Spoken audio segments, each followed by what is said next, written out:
Greetings and hello, Kaiserly Philip V here, and I thought about originally just doing what I'm doing right now as a blog, because my blog's really neglected, and I've been needing to write more, but with some things, it's just difficult to write. Like, it's just something that, like, it's very difficult to write on some subjects, simply because of, like, how monumental they are. You just don't understand how to write it into words, and the time it takes, sometimes you feel like to write these thoughts is just too much in the age of, video recordings. It's just too important to be allowed to just stagnate. And I'm really starting to get to that point. As a lot of you know, who follow my pages and things, I have been very struggling with the Catholic, very much in struggle with my beliefs about the Catholic religion. And it's not so much that I don't believe Catholicism. Like, I believe Catholicism completely. It's just, the church is the cornerstone of this religion, in a way. It's one of them. Like, the most important cornerstone is obviously Christ. But see, here's the thing. If the church wasn't important, I don't think Jesus Christ would put the effort he did into making sure there was one. I really don't think that if it wasn't important, it would have been stressed upon, it would have been such an important part of the religion, it would not have been something that, from the outset, was supposed to exist. It would not have been something that was stressed upon. I mean, in fact, one of his last words to the apostles was, upon you I will build my church, to St. Peter. And if it wasn't that important, why was it so stressed upon? And really today, with the way the church is, it's not doing so well. It's basically, as I've said in other places, it's by its own rubrics dead. According to our own rules about how this stuff works, it's dead. And, it's basically because the clergy is completely compromised. We don't even know if our sacraments are licit, thanks to the revisions of the Vatican II Church. We don't even know, the theology has almost been utterly lost. I know this because as someone who studies theology and as someone who studies history, I can see rather plainly where we've just ignored certain articles of our faith. We've just let them in the seminaries and in the universities. We've just totally ignored some articles of our faith, some articles of history that are very crucial to this religion. And it's not something I can just let go.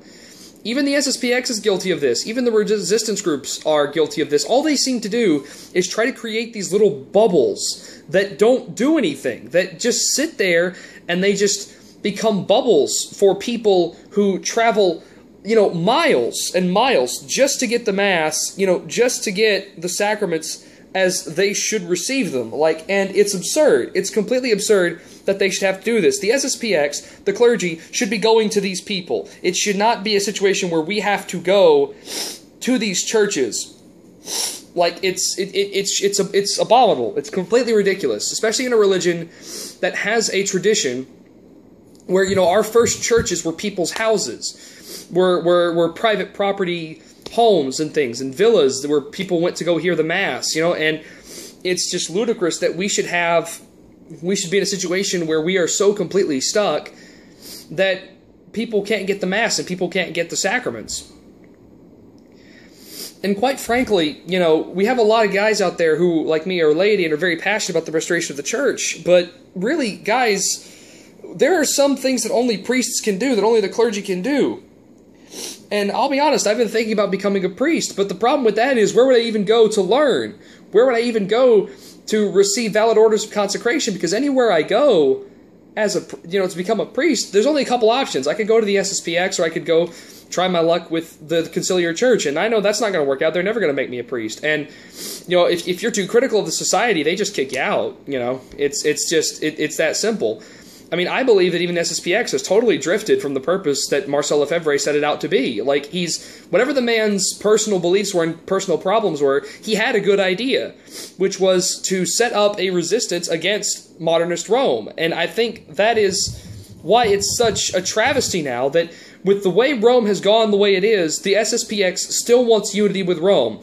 It's absolutely ridiculous. Why should we want to be in union with these people? What do we have to gain from being in union with these people? I mean, canonical validity? I mean, who cares at this point what Rome thinks is canonically valid? These people don't teach the religion. Why should we care what they think in terms of our validity? Screw them. they can, they can go do whatever the heck they want. We'll do whatever the heck we want.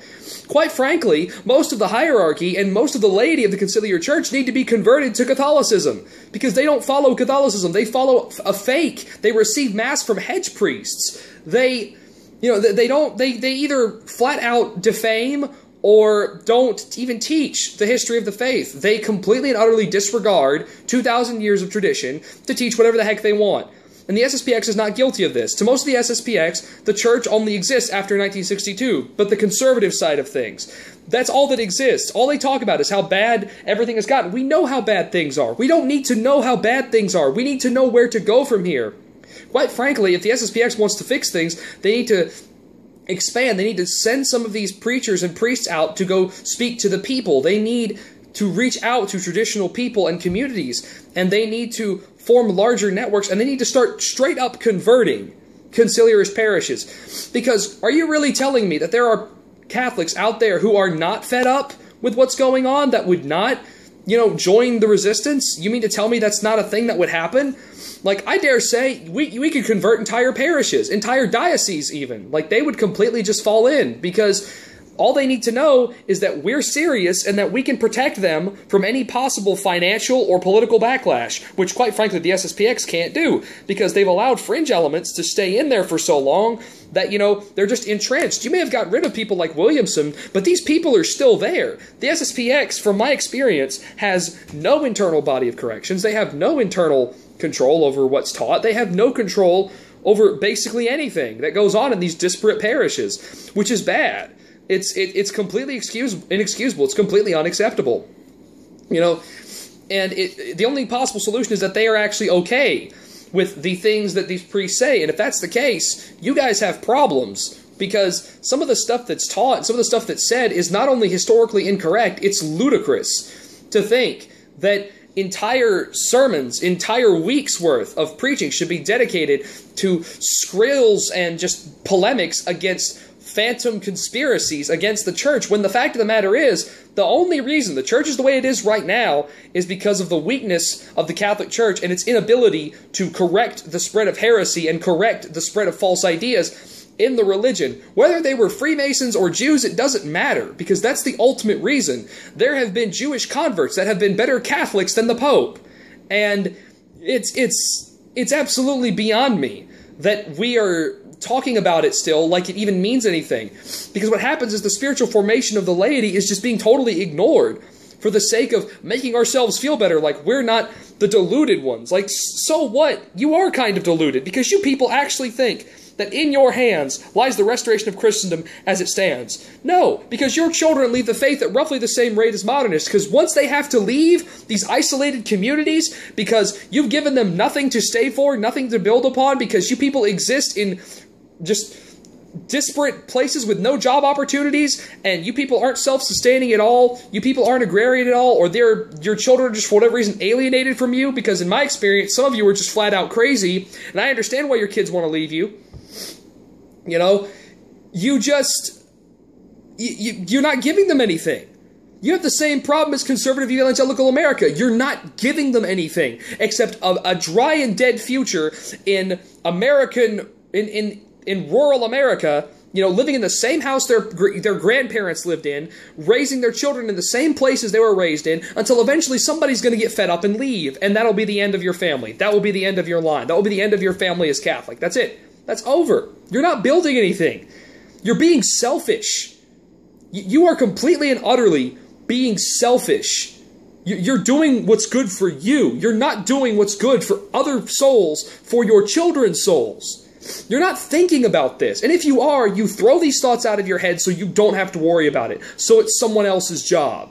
Well, I'm really glad the apostles didn't do that. I'm really glad the missionary saints didn't do that. I'm really glad they didn't do that, because whole swaths of the world wouldn't be Catholic right now. Christendom never would have happened.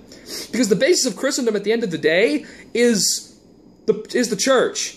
It's the clergy. They are the people who converted, early monarchs and the kingdoms of these places and made them Catholic. It wasn't like Islam, where you had militant prophets storming through the countryside, forcefully converting people to Catholicism and forcefully, interjecting it. That wasn't how it went down most of the time. You could cite the Northern Crusades, but frankly, when it comes to the Northern Crusades, the Wends attacked the Danes first, and it just goes from there. The neighboring pagan kingdoms saw Christianity as a foreign religion, and they attacked. And so Christianity was forced to counteract. And when you're fighting a religious war against someone who wants to destroy your religion, it's only fair play to destroy theirs. It's only fair play. Like, if you want to bring religion into it, then we'll bring religion into it. You know why? Because we have the true God. Fuck you. It's that simple. It is completely that simple. You want to take it there? Fine. We'll see who's left standing. It's that simple. And getting more back onto the point, the problem is we're just expecting this to solve itself by our little isolated actions, and it won't. It's only getting worse by the day, in spite of what you're currently doing. Are you fighting a war against modernist Rome, or are you just trying to hide in a bunker until the fallout blows over? This is my question to every traditionalist out there, because it seems like you're just hiding and hoping this all gets better at some point. You're just waiting for someone to do something else. No one else is going to do anything else. No one else cares about this stuff except you and me. No one else cares. No one on the face of Mother Earth gives a single damn if a 1900-year-old monastery in Syria is blown up by ISIS. Nobody cares. No one cares if the Pope keeps destroying the Catholic faith by his actions. No one cares. No one cares if the Mass is valid or not. No one cares if, the theology is taught. Nobody cares if our children stay Catholic. Nobody cares about our history, our heritage. No one cares about that except you. It's in your hands. The old monarchies are gone. They're dead. Their ancestors are worthy of veneration and are worthy of respect and are worthy of admiration, and their ideas should stay with us, okay? But the fact is, most of their descendants are unworthy of the name Habsburg or Bourbon or any of them. They're complete or Stuart. Any of them. They're completely unworthy of the name, or Savoy or whatever. They're completely unworthy. And that has to be acknowledged by most every single monarchist, Catholic and non. Because I dare say that if Prince Charles, Edward Stuart, if Charles Habsburg, if Philip II, if Edward the Confessor showed up today in their respective countries, if Louis XIV, if Louis IX showed up in their respective countries today, they would be aghast at what's going on here. Now, unfortunately, YouTube took down the camcorder function for recording videos, or it's just not working on my computer, and I don't have the patience for it. So, this is going to be a two-parter here. This is mostly just me telling people, just getting my air against my negative feelings about the traditional movement just out of the way, because I've been with these people for about 5 years now, and I've seen all the problems, and I don't think I need to see any more. I mean, if you have some counterexamples, I'm more than happy to hear them, but honestly, at this point, I think I've seen enough to know that there's a problem and that it's a general trend. Alright, so I'm going to stop this here. My phone doesn't have that much memory on it because I saved way too much music to it, so I'm going to save this, I'm going to upload it, then I'm going to start recording part 2. Alright, guys are here, heading out.